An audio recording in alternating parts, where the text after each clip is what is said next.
ഇവിടെ നാം ആയിരിക്കുമ്പോൾ വിവിധ രംഗങ്ങൾ ജീവിതകാരുണ്യ ശുശ്രൂഷകളിലൂടെ നാം ഇന്ന് യേശുക്രിസ്തുവിൻ്റെ മുഖം നമ്മുടെ ഈ സഭാ സമൂഹത്തിലൂടെ ഇന്ന് പ്രസരിപ്പിക്കാൻ ശ്രമിക്കുമ്പോൾ ഈ ജീവകാരുണ്യ പ്രവർത്തനങ്ങൾ ഈ പൊതുസമൂഹത്തെ നമ്മോട് ചേർത്ത് നിർത്തുന്നു.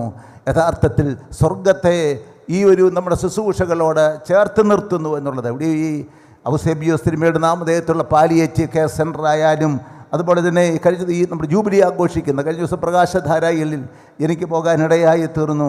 അതുപോലെ തന്നെ നമ്മളുടെ ഈ പകൽ വീടായാലും ഇതുപോലെയുള്ള ശുശ്രൂഷകൾ, ആ ശുശ്രൂഷകൾ സുവിശേഷം യഥാർത്ഥത്തിൽ അപ്പത്തിൻ്റെ രൂപത്തിൽ, സ്പർശനത്തിൻ്റെ രൂപത്തിൽ, യഥാർത്ഥത്തിൽ പ്രാർത്ഥനയുടെ രൂപത്തിൽ, കൂദാശയുടെ രൂപത്തിലെല്ലാം മറ്റുള്ളവരിൽ എത്തിക്കാൻ അത് പര്യാപ്തമായി തീരുന്നു എന്നുള്ളതാണ്. ഈ അവസരത്തിൽ നമുക്ക് ഈ 150 വർഷം ഒരു സഭാ സമൂഹം എന്നുള്ള നിലയിൽ വിശ്വാസത്തിൽ നിന്ന് വ്യതിചലിക്കാതെ നമ്മുടെ കുടുംബങ്ങൾ, കുലീനമായ കുടുംബങ്ങളെ ദേവാലയത്തിൻ്റെ പരിശുദ്ധിയിൽ സംരക്ഷിക്കാൻ നമുക്ക് സാധിച്ചു.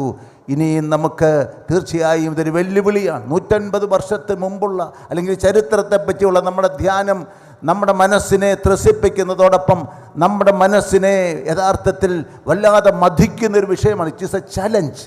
ഇത് നിലനിർത്തുക എന്നുള്ളതാണ്, ഇതിനൊരു തുടർച്ചയുണ്ടാകുക എന്നുള്ളതാണ്. അതിനുവേണ്ടി ഇവിടെ 18 സംഗമങ്ങളും സമ്മേളനങ്ങളെ സംബന്ധിച്ച് പിതാവ് പറഞ്ഞു.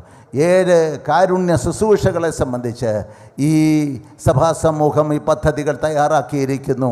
തീർച്ചയായും ഈ ഒരു ചൈതന്യം പ്രസരിപ്പിച്ചുകൊണ്ട് മുന്നോട്ട് പോയി ഈ ദേശത്തിന്, നാടിന് വലിയ സാക്ഷ്യം നൽകുന്ന ഒരു സമൂഹമായി യേശുക്രിസ്തുവിൻ്റെ തുടർച്ചയായി, മാർത്തോമ്മൻ പൗരോഹിത്യത്തിൻ്റെ പാരമ്പര്യത്തിന് നേർക്കാഴ്ചയായി നമുക്ക് മുന്നോട്ട് പോകുക എന്നുള്ള വെല്ലുവിളി നമുക്ക് ഏറ്റെടുക്കാം.